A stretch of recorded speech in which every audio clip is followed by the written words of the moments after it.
My name is Rose. Some folks call me Granny Rose now, though inside, I still feel like the same girl who once had dreams bigger than her little world could hold.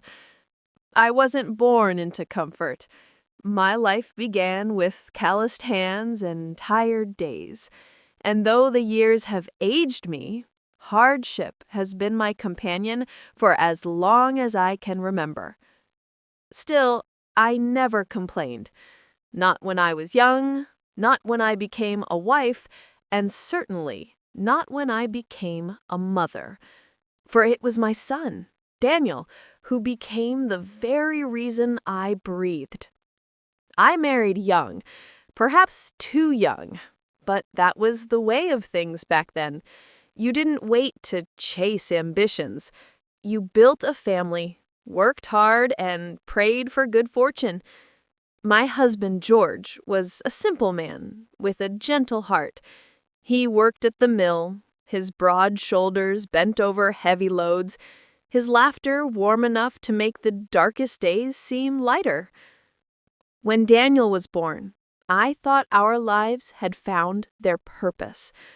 That tiny cry, those little hands reaching out, I felt as though God Himself had entrusted me with a gift too precious for words. But life has a way of testing those who can least afford to be tested. When Daniel was just 7, tragedy struck. George was killed in an accident at the mill. It was sudden, brutal, and unfair. The kind of accident that happens when men's lives are worth less than the machines they work beside. I remembered the knock at my door, the solemn faces of his co-workers, the hats clutched against their chests. They didn't need to say the words. My knees buckled before the truth was spoken, and my world shattered in an instant. I wanted to grieve, to collapse into the kind of sorrow that consumes you whole. But when I looked down and saw Daniel, his wide, frightened eyes staring up at me, I knew I didn't have that luxury. I couldn't fall apart. I had to be both mother and father now. From that moment on, my life was no longer my own. Every breath, every drop of sweat, every aching step was for him. I rose before dawn each day to prepare his breakfast, then hurried to my first job cleaning houses. I scrubbed floors until my knees ached, polished furniture while my stomach growled, and smiled politely even when people looked right through me as though I were nothing more than part of the wallpaper. At night, after tucking Daniel into bed, I went to work at the diner. I carried heavy trays, poured endless cups of coffee, and forced a smile even when exhaustion clawed at my bones. My feet blistered, my back stiffened, but none of that mattered. What mattered was keeping Daniel fed, clothed, and in school. I denied myself everything so he could have more. When other women bought new dresses, I wore the same faded frock, carefully mended over and over. When neighbors treated themselves to small luxuries, I tucked every coin into a jar, whispering, "This is for Daniel. This is for his future." And oh, how proud I was of him. He was a bright boy, quick with numbers, sharp with his words. His teachers often told me he had promise, that he might one day go further than any of us could imagine. My heart swelled with hope, but sometimes I saw something else in him too. A hardness, a flicker of impatience when he didn't get his way. I brushed it aside, telling myself he was just a child, that love would soften those edges. When Daniel was 12, he begged for a bicycle. I couldn't afford it. I tried to explain gently that we needed to save for school. His face darkened and he shut himself away for days. It broke my heart, but I told myself he simply didn't understand yet. At 16, he wanted fine clothes like his friends. I stretched every penny to buy him the best shirt I could manage. He wore it proudly, but he never thanked me. Still, I smiled. Gratitude wasn't necessary, I told myself. His happiness was enough. That became the rhythm of my life. His happiness above all else. After years of saving, after endless sacrifices, I finally managed to buy a small house. Nothing grand, just a modest little place with peeling paint and creaky floors, but it was ours. A place Daniel could always come home to. I will never forget the day I signed those papers. My hands trembled so badly the pen nearly slipped. Tears blurred my eyes, and I whispered George's name, telling him, "We did it, love. Our boy has a home now." That house became my pride. I planted flowers in the yard, painted the shutters, and worked late into the night to make it warm and welcoming. Every corner told a story of my labor and my love. I believed with all my heart that this house would bind us together forever. That no matter where life took him, Daniel would always know he had a place, a home built from sacrifice, a home filled with love. But I was wrong. So very wrong. Because the same boy I poured my soul into, the same boy who slept under the roof I built with blistered hands, would one day look at me as though I were nothing, and he would shut that very door in my face, leaving me outside in the pouring rain.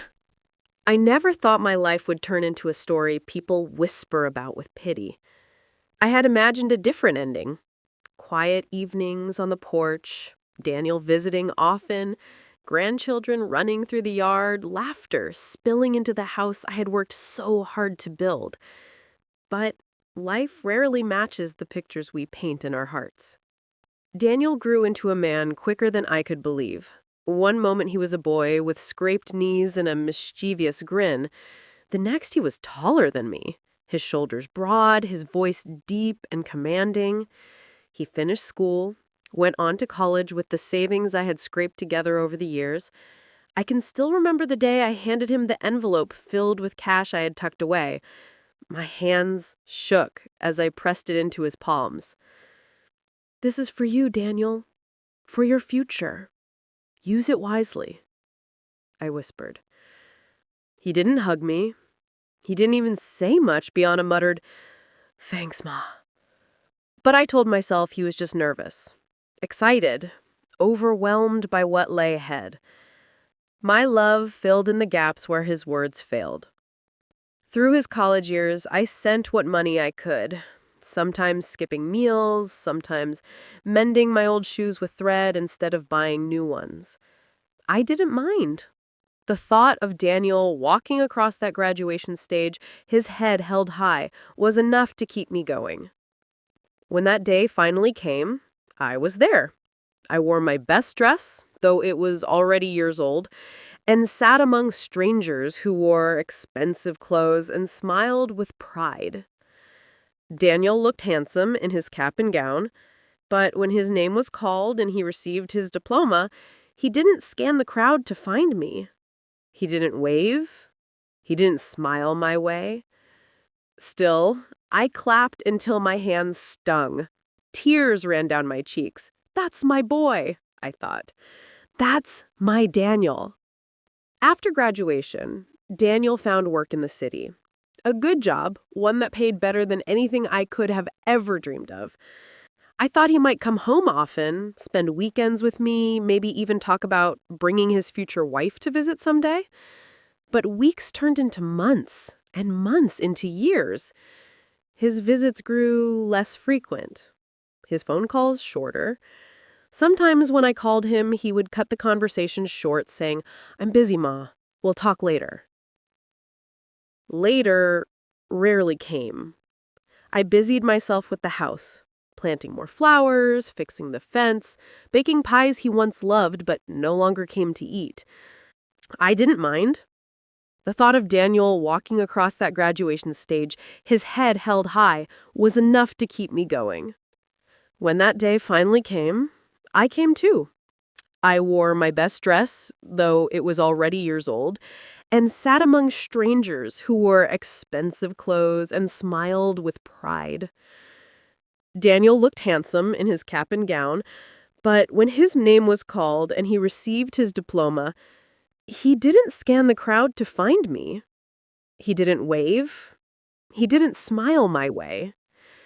Still, I clapped until my hands stung. Tears ran down my cheeks. That's my boy, I thought. That's my Daniel. After graduation, Daniel found work in the city. A good job, one that paid better than anything I could have ever dreamed of. I thought he might come home often, spend weekends with me, maybe even talk about bringing his future wife to visit someday. But weeks turned into months, and months into years. His visits grew less frequent, his phone calls shorter. Sometimes when I called him, he would cut the conversation short, saying, "I'm busy, Ma. We'll talk later." Later rarely came.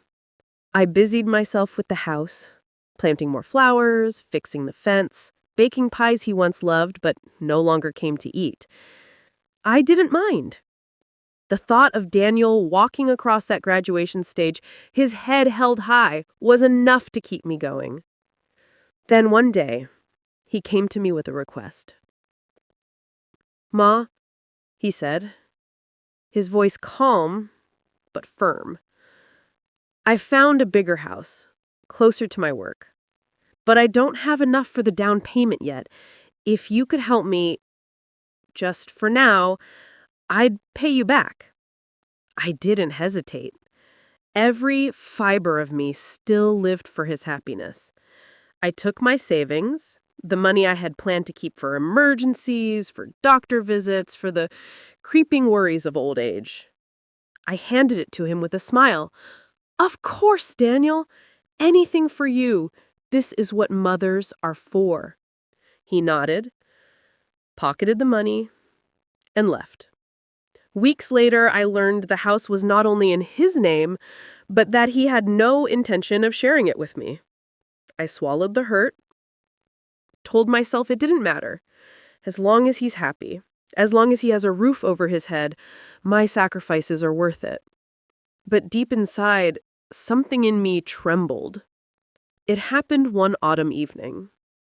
The kind of evening where the sky hangs heavy with rain, where the wind rattles the shutters and the air feels thick with something waiting to break. I was sitting at the kitchen table, knitting a scarf for him, when my phone buzzed. Daniel's name lit up the screen. My heart leapt. I hadn't heard from him in weeks.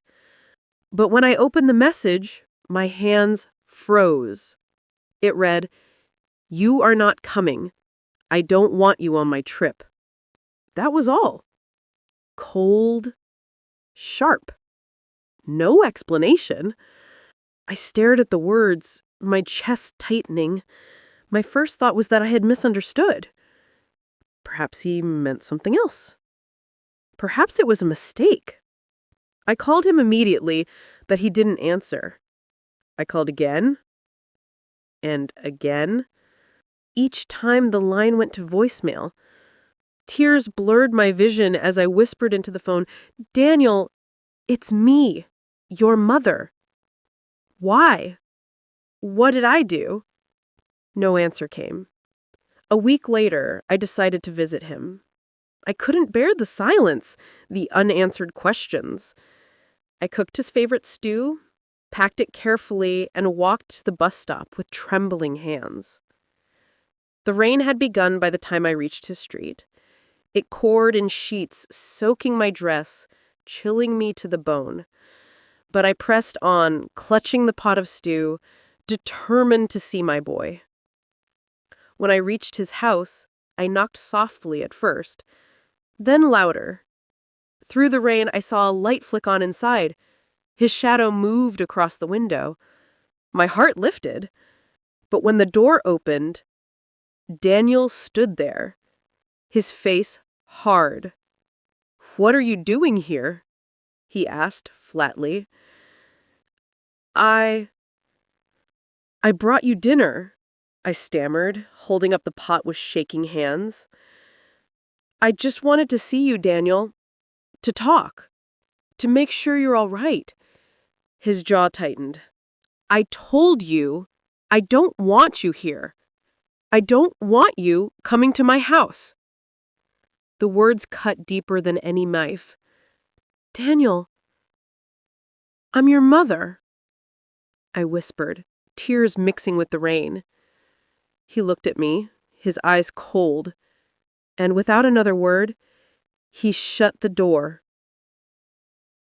The lock clicked, and I was left there in a storm, the pot of stew growing heavy in my hands, my heart breaking into pieces too small to ever mend. I don't remember how long I stood there. The rain plastered my hair to my face, soaked through my shoes, seeped into my bones. Neighbors' curtains twitched as they watched, whispering behind closed doors. Eventually, the pot slipped from my numb fingers, spilling its contents into the gutter, and I walked home, alone. Each step echoed with his words, "I don't want you here. I don't want you." The boy I had sacrificed everything for, the boy I had built a life around, had cast me aside like I was nothing. When I returned home that night, soaked to the skin, I could hardly feel my body. The storm outside had followed me in, but the one inside me raged louder. My small house, once filled with hope and purpose, felt cavernous and hollow. The flowers I had planted outside were bent low from the rain, their petals torn. I stood on the porch, staring at them, and thought to myself, that is what I have become. Bent, weathered, stripped of beauty by a storm I did not deserve. Inside, the air smelled faintly of cinnamon and dust. My rocking chair sat by the window, the scarf I had been knitting for Daniel folded neatly on its arm. I picked it up, pressed it to my face, and wept until my chest ached. The scarf was half finished, like everything else between us. Unfinished promises, unfinished love. For days, I moved like a shadow through the house. I barely ate, barely spoke. The silence pressed against me, heavy and cruel. When I closed my eyes, I heard his voice again. "I don't want you here." When I opened them, I saw the doors shutting in my face. Neighbors came by, some with casseroles, others with awkward pats on my hand. Their eyes were full of pity, and that pity burned worse than the loneliness. "Oh, Rose," one of them whispered, "maybe he just needs time. Young men can be so cold." But I knew better.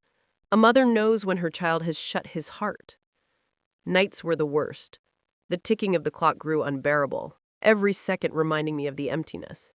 I lay awake, staring at the ceiling, replaying the years in my mind. Every scraped knee I had bandaged, every meal I had skipped so he could eat, every hour of work I had endured to keep him clothed and safe. And for what? I had given him everything, and he had given me silence. One evening, I found myself in the old photo box. Yellowed pictures spilled across the table. Daniel's first day of school, his toothless grin, the birthday cake I had made with crooked letters and frosting. I ran my fingers over the images, my tears falling onto the glossy paper. The boy in those pictures was gone, and in his place was a man who had no room left for me. I could have drowned in that sorrow, truly, I nearly did. But somewhere deep inside me, a voice began to stir, soft at first, but steady. "Rose, you have lived too long, suffered too much, to let this be the end of you." It startled me. For so long my identity had been wrapped around Daniel. My sacrifices, my choices, my very breath had belonged to him. Without him, who was I? I sat there, staring at the photos, and slowly realized something I had never allowed myself to think. I was more than his mother. I was Rose, a woman who had endured storms before, a woman who had survived loss and tragedy and kept standing. If Daniel could walk away from me, then perhaps the time had come for me to walk toward myself. The next morning, I rose early. I baked bread, not for him, but for me. I brewed a cup of tea and sat by the window, letting the sunlight warm my face. For the first time in years, I tasted food, not as fuel for survival, but as a comfort for my own soul. Later that week, I found myself at the community center, where other women my age gathered. They laughed, shared stories, knitted together. At first, I hovered on the edges, uncertain, but then one of them, a kind-eyed woman named Mabel, pulled me into the circle. "We've been waiting for you, Rose," she said gently. And I realized perhaps I had been waiting for myself. The pain of Daniel's rejection still sat heavy in my chest. But as I listened to the chatter and laughter around me, I felt the faintest flicker of something I thought I had lost forever. Hope. It was fragile, like the first bud after winter, but it was there. And though my heart remained shattered, I began to see that even broken things could shine. Because sometimes the greatest strength a mother can find is not in clinging to the child she raised, but in learning to stand, finally, on her own. Weeks passed and I carried on, though the ache in my chest never fully left. Some mornings, I still woke expecting to hear Daniel's voice. Some evenings, I still caught myself setting the table for two. Old habits die hard, and old dreams even harder. But little by little, I began to rebuild. Not the home I had imagined with Daniel by my side, but a life that belonged to me. At the community center, I learned how to paint. My hands, once calloused from scrubbing floors, now brushed colors across canvas. I painted the house I had bought, the garden I tended, even the storm that had left me weeping on Daniel's doorstep. Each stroke released a piece of my pain, each color a reminder that beauty could be born from sorrow.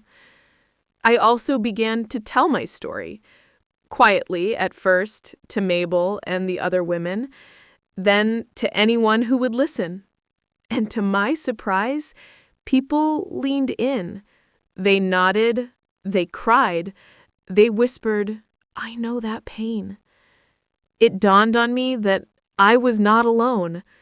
So many mothers, so many fathers had poured their lives into children who grew up and forgot the hands that carried them. My story was theirs too, and in sharing it, we stitched our broken hearts together. One afternoon, months later, a knock came at my door. I froze. It had been so long since Daniel last stood before me. Part of me wanted to fling the door wide, to fall into his arms, to believe he had returned to me, repentant and changed.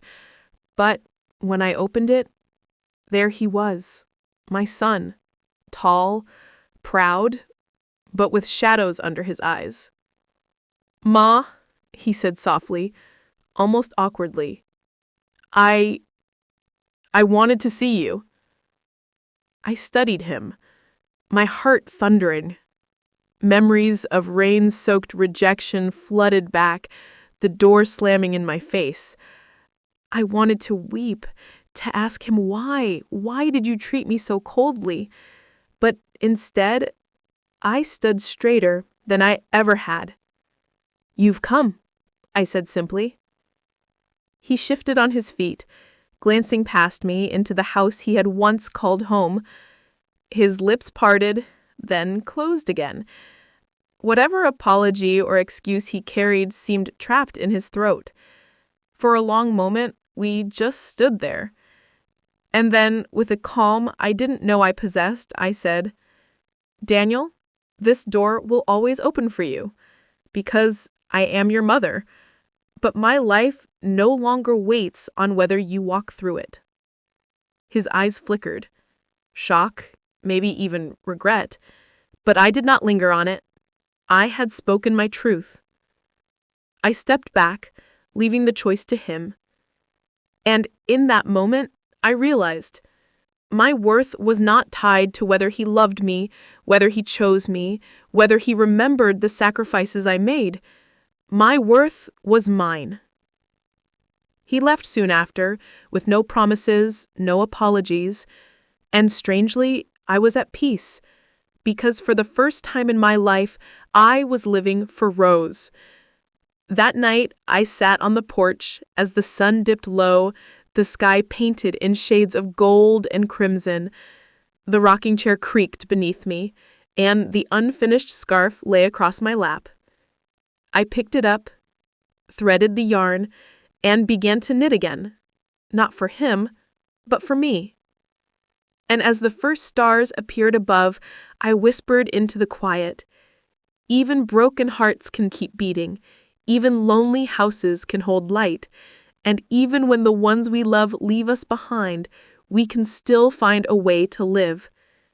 And I rocked there, smiling through the tears, finally at peace with the truth.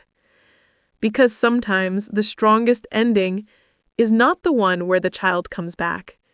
It's the one where the mother finally remembers who she is.